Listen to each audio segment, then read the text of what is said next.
When I first tried to buy a house, my credit score was in the high fours, like not even joking. It was really bad. And this was before I got into the industry, so I really didn't even know anything about credit at the time. And I remember feeling like embarrassed and frustrated because nobody actually taught us how credit works. It's kind of crazy. They'll teach you calculus and physics, all kinds of stuff in high school, but nobody teaches you something that can be so important for your future as credit. Now, if you're feeling a little bit overwhelmed about your credit right now, trust me, you're not alone. This is one of the most common questions or concerns that I get. And so that's why I wanted to make this video, not only for my current clients, but for anybody out there searching for solutions. Just wanted to help. And the good news is it's totally fixable. In today's video, I'm going to be sharing 5 easy ways you can start improving your credit score before you buy a house. Plus, I want to share how you can get a credit report for free, how to clean up collections, and even a great book recommendation if you're wanting to do a deeper dive on this. All right, let's jump in. Hey, I'm Andrew King, and I'm your mortgage broker and loan expert. And I help hundreds of buyers just like you make smarter and easier moves to get into their dream home, even if you're starting from scratch.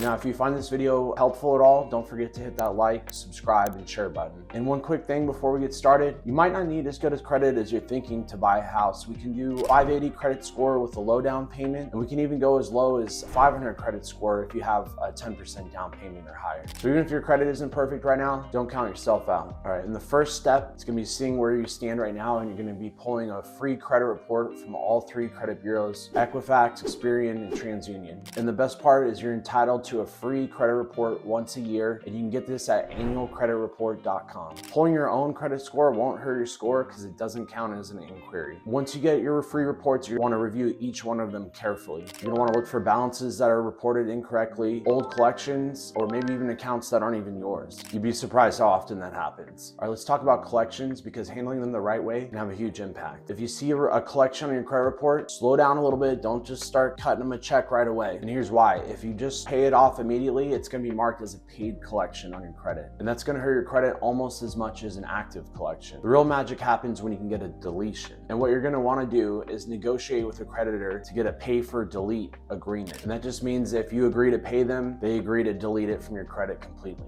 And get it in writing if you can. You see, most of these collection agencies, they're buying these debts for pennies on the dollar, and they don't actually get anything out of, ruining your credit. They just want to get paid. They want to make a little profit. So you have something they want, just the money, and they can help you out by deleting it from your credit. So you can work out an agreement where everybody wins. And listen, it's not going to be super easy. I'm just telling you up front, you're going to have to put your Karen hat on, be a little bit of a Karen, and it's going to take some negotiating. You might have to talk to the manager and then talk to their manager in order to get this done. You want to be polite, but also persistent. It's the old saying, you catch more flies with honey than vinegar. And I don't mean any disrespect to the Karens out there. I actually have a lot of Karens in my family. Grandma's named Karen, cousin, sweetheart. So no offense there, it's just an expression. And in my experience, it's much easier to work with some of these smaller collection agencies than it is your bigger retailers or banks like Target or Citi. That's just been my experience. And so sometimes you're almost better if you are in debt to wait till it goes to a collection agency. Sometimes you get lucky and then the original creditor wouldn't work with you, but this new collection agency that bought the debt might. So anyway, be nice, but be firm and don't be afraid to negotiate for a deletion. You could see a huge boost in your credit score from this. All right, so tip number 2 here, pay down your credit card balances. This is one of the most instantaneous ways to boost your credit score. It can be a month or less before you see the difference. You'll see a big jump if you can get your balances under 30% of the available credit, and then even further if you can get it under 10% or even down to 0. Now, credit utilization actually makes up about 30% of your score, and lower utilization ratios just lets future creditors know that you can manage debt responsibly. I see a lot of misinformation out there on this topic. A lot of people say, oh, you got to carry some balance. I don't think that's true. 0 balance is ideal. However, you don't want to close your account for inactivity. So you want to use it, pay it in full, use it once in a while so they don't shut it down on you. And I do want to acknowledge that I know there's usually a reason if somebody's credit cards are maxed out. You don't usually see somebody with $30,000 in their checking account and $10,000 on a high rate interest credit card. So I may be like, oh duh, obviously pay off the credit cards, because if most people have the money to do it, they will. but just wanted to touch on this because it's a big piece of your score here. Tip number 3, don't open any new credit accounts unless it's absolutely necessary. Every time you apply for new credit, it's an inquiry and it dings your score for a few points. Plus, lenders view new accounts as a risk if you're going to be applying for a mortgage. Stability is key right now. Those new store card offers, let's take a hard pass on those for now. So those pre-approved emails that you get, send them straight to your trash, just like you would an email from a Nigerian prince telling you to get your inheritance. And one little caveat here, every credit scenario is different. So listen to your loan officer or your credit counselor. There are some scenarios where you might not have enough trade lines. Now, maybe you only have one credit card and so your depth of credit isn't that great. So there might be a scenario where it makes sense to open some new accounts. So just plan accordingly and talk to your trusted advisor. And a quick tip on that, if you need to open a credit card for more trade lines, Credit Builder Card, you can Google that. It's a good one because they report to the bureaus very quickly, so you can get a quick impact from that. Tip number 4, make every payment on time. Your payment history is the single biggest factor in your credit score, making up about 35% of your score. Even one late payment can drop your credit score 60 to 100 points. And that could be the difference between being pre-approved or not being pre-approved, and between a good interest rate and a bad interest rate potentially. And I do want to make a note here. A lot of people think that if they're 3 days late on an account that it's going to be considered a late payment. For credit purposes, you have up to 30 days after it's due before it's reported on your credit. And I'm not suggesting you play that game. Sometimes you got to do what you got to do, but don't stress yourself out if you made your payment 5 days after the due date. It's not going to impact your credit. And if you're barely scraping by right now, just set up an auto payment for the minimum payment. That way you're not ruining your credit. And then when things improve a little bit, then you can go back and start paying things off. Also, it's helpful to set yourself calendar reminders to make your payments. Do whatever it takes. Consistency is going to win the credit game. Tip number 5, become an authorized user on someone else's well-managed and well-paid card. This is one of my favorite hacks because not only can it give you a quick boost in your credit score, it can also show more depth of credit history. Let's say your auntie's had a Visa card since 1993. She's got an 800 credit score. And so if all your accounts are like a year or less old, all of a sudden it's going to look like you've had credit since 1993. So it's going to improve your depth of credit and make you look like a more viable candidate for lending. So the key here is you're going to want to hop on somebody's card that has great credit and is super responsible. You don't want to get on your drunk uncle's card that misses payments all the time and